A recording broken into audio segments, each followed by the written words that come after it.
Hello guys, welcome back to our channel.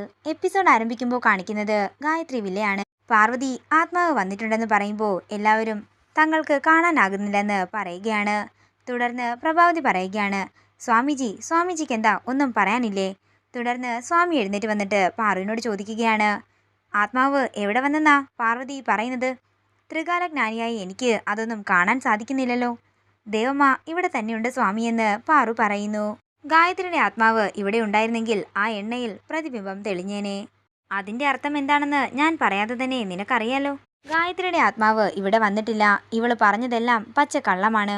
നാടകം കളിച്ച് ഇവള് നിങ്ങളെയൊക്കെ കബളിപ്പിക്കുകയാണ് എന്നൊക്കെ സ്വാമി പറയുമ്പോൾ ഗാർഗി പറയുകയാണ്, ക്ഷമിക്കണം സ്വാമിജി, പക്ഷേ പാർവതി കള്ളം പറയില്ല. ഞങ്ങൾക്കിതൊന്നും വിശ്വസിക്കാനുമാകില്ല.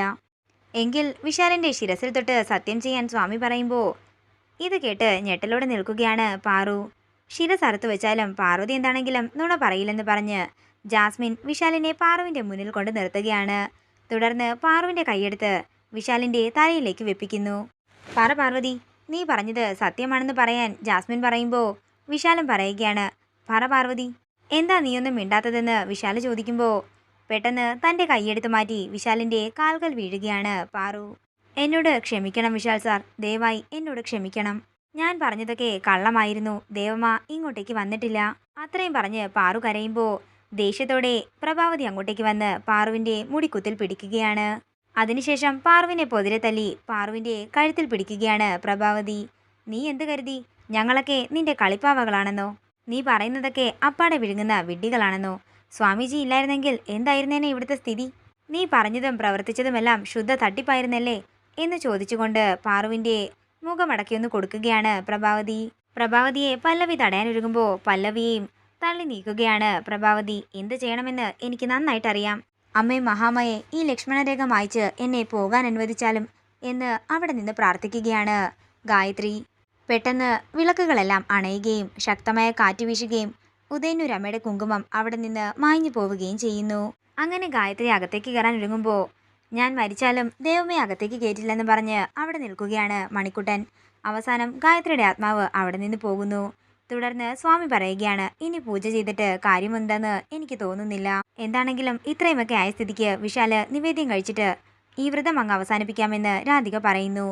അങ്ങനെ പ്രസാദമെടുത്ത് രാധിക വിശാലിന് കൊടുക്കുമ്പോൾ അത് കഴിച്ചിട്ട് വിശാല് തുപ്പുകയാണ്.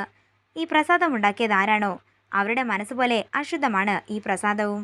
പാർവതി, എല്ലാം നീ മുൻകൂട്ടി പ്ലാൻ ചെയ്തിട്ട് എല്ലാവരുടെയും മുമ്പിൽ അഭിനയിക്കുകയായിരുന്നല്ലേ എന്ന് ദേഷ്യത്തോടെ ചോദിക്കുകയാണ് വിശാൽ. ഐ ഹേറ്റ് യു എന്ന് ദേഷ്യത്തോടെ പറഞ്ഞ് വിശാല് തൻ്റെ മുറിയിലേക്ക് പോകുന്നു. അങ്ങനെ എല്ലാവരും പോകുമ്പോൾ പ്രതാപൻ സ്വാമിയോട് പറയുകയാണ്, ഇനി ഇവിടെ നിൽക്കുന്നത് പന്തിയല്ല, സ്വാമിക്ക് പോകാം. അങ്ങനെ പ്രതാപൻ സ്വാമിയെ കൂട്ടിക്കൊണ്ട് പോവുകയാണ്. തുടർന്ന് പല്ലവി പറയുകയാണ്, എൻ്റെ ചേച്ചി പട്ടണത്തിൽ സുഖമായി ജീവിക്കുന്നെന്നാ ഞാനും നാട്ടുകാരും എല്ലാവരും കരുതിയിരുന്നത്. പക്ഷേ എൻ്റെ ചേച്ചിയുടെ അവസ്ഥ നമ്മുടെ ഗ്രാമത്തിലെ പോലെ തന്നെയാണെന്ന് എനിക്കിപ്പോഴും വിശ്വസിക്കാനേ ആകുന്നില്ല. ഞാൻ അപ്പോഴേ ചേച്ചിയോട് പറഞ്ഞതാ ഇതൊന്നും വേണ്ടെന്ന്. അത്രയും പറഞ്ഞ് ദേഷ്യത്തോടെ പല്ലവി അകത്തേക്ക് പോകുന്നു. പിന്നീട് കാണിക്കുന്നത് മണിക്കുട്ടനെയും ശേഖരനെയുമാണ്. മണിക്കുട്ടൻ ശേഖരനോട് നടന്ന കാര്യങ്ങളൊക്കെ പറയാനൊരുങ്ങുമ്പോൾ അങ്ങോട്ടേക്ക് പാറു വരികയാണ്. ഇദ്ദേഹത്തിന് വീടിൻ്റെ അകത്ത് നടന്ന കാര്യങ്ങൾ മാത്രമേ അറിയൂ. പാറു, നീ തന്നെ കാര്യങ്ങളൊക്കെ പറഞ്ഞു കൊടുക്ക്. ഇത് കേൾക്കുന്ന ശേഖർ പറയുകയാണ്, പാർവതിക്ക് താല്പര്യമുണ്ടെങ്കിൽ മാത്രം പറഞ്ഞാൽ മതി, അല്ലെങ്കിൽ തന്നെ ആകെ തകർന്നിരിക്കുകയാണ് അവള്. പിന്നീട് കാണിക്കുന്നത് ഗാർഗിയാണ്. ഗായത്രിയമ്മയുടെ ആത്മാവ് വന്നിട്ടുണ്ടാകുമോ എന്ന് സംശയത്തോടെ നിൽക്കുകയാണ് ഗാർഗി.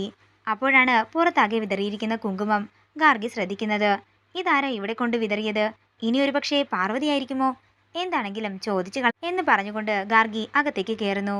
പിന്നീട് കാണിക്കുന്നത് ശേഖരനെയും പാറുവിനെയും മണിക്കുട്ടനെയുമാണ്. മണിക്കുട്ടൻ പറയുകയാണ്, പാറു, നീ പറയുന്ന കാര്യങ്ങളൊന്നും ഇവിടെ ആരും വിശ്വസിക്കില്ല. പക്ഷേ മുത്തശ്ശൻ വിശ്വസിക്കും. മുത്തശ്ശൻ പാവമാ. ഇത് കേൾക്കുന്ന ശേഖറും പറയുകയാണ്, മോളെ, മനസ്സിലെ വിഷമങ്ങള് മറ്റൊരാളോട് പങ്കുവച്ചാൽ അത്രയും സമാധാനം കിട്ടും. മോൾക്ക് എന്നോട് വിശ്വസിച്ച് പറയാം. തുടർന്ന് പാറു പറയുകയാണ്, ദേവമ്മ വന്നില്ലെന്ന് പറഞ്ഞ് എല്ലാവരും എന്നെ പരിഹസിച്ചു. അമ്മ എന്നെ തല്ലി. വിശാൽ സാർ എന്നെ വെറുക്കുന്നെന്ന് പറഞ്ഞ് മുറിയിലേക്കും പോയി. പക്ഷേ സത്യം അതല്ല, ദേവമ്മ വന്നിരുന്നു. ഇത് കേൾക്കുന്ന ഗാർഗി ഒരു ഞെട്ടലോടെ നിൽക്കുകയാണ്. മോളെ, നീ പറയുന്നത് സത്യമാണോ? ഗായത്രിയമ്മയെ മോൾക്ക് കാണാൻ സാധിക്കുമോ എന്ന് ശേഖർ ചോദിക്കുന്നു. ദേവമ്മ വന്നിരുന്നു മുത്തശ്ശ, പക്ഷേ വീടിൻ്റെ പുറത്ത് മാത്രമാ വന്നത്. അകത്തേക്ക് വന്നില്ല. അകത്ത് വന്നില്ലെന്ന് പറയാൻ സാധിക്കില്ല. ഞാനാ അകത്ത് കയറാൻ സമ്മതിക്കാഞ്ഞത്. മോളാണോ ഗായത്രിയമ്മയെ തടഞ്ഞത്? മോള് വന്നെന്ന് പറഞ്ഞിരുന്നെങ്കിൽ പ്രശ്നങ്ങളൊന്നും ഉണ്ടാകില്ലായിരുന്നല്ലോ. ദേവമ്മ അകത്ത് വന്നിരുന്നെങ്കിൽ ഇതിനേക്കാളും വലിയ പ്രശ്നം ഉണ്ടായേനെ മുത്തശ്ശ. ദേവമ്മയെ ആ സ്വാമികള് ബന്ധിക്കുമായിരുന്നു. അങ്ങനെ ബന്ധിച്ചിരുന്നെങ്കിൽ പിന്നീട് ഒരിക്കലും എനിക്ക് ദേവമ്മയെ കാണാൻ സാധിക്കില്ലായിരുന്നു. ഇതൊക്കെ കേൾക്കുന്ന ശേഖറും ഗാർഗിയും ഒരു ഞെട്ടലോടെ നിൽക്കുകയാണ്. മരിച്ചവരെ പോലും ഇവര് വെറുതെ വിടില്ലല്ലോ എന്ന് പറയുകയാണ് ഗാർഗി. ദേവമ്മ അകത്തേക്ക് കയറാതിരിക്കാൻ വേണ്ടിയാ ഞാൻ ഉദയനൂരമ്മയുടെ കുങ്കുമം വെച്ച് പുറത്ത് ലക്ഷ്മണരേഖ വരച്ചത്. എന്നാലും മോളെ, എല്ലാവരും നിന്നോട് ദേഷ്യപ്പെട്ടില്ലേ എന്ന് ശേഖർ ചോദിക്കുമ്പോൾ പാറു പറയുകയാണ്, ഇല്ല മുത്തശ്ശ, ഇന്ന് ഞാൻ വിശാൽ സാറിന് ദേവമ്മയെ കാണിച്ചു കൊടുത്തിരുന്നെങ്കിൽ പിന്നീട് ഒരിക്കലും എനിക്ക് ദേവമ്മയെ കാട്ടിക്കൊടുക്കാൻ സാധിക്കില്ലായിരുന്നു. ദേവമ്മ എൻ്റെ മുമ്പിലും വരില്ലായിരുന്നു. അതുകൊണ്ടാ ഞാൻ ഇങ്ങനെയൊക്കെ ചെയ്തത് എന്ന് പറഞ്ഞുകൊണ്ട് കരയുകയാണ് പാറു. അതേസമയം ഇതൊക്കെ കേട്ട് വിഷമത്തോടെ നിൽക്കുകയാണ് ഗാർഗി.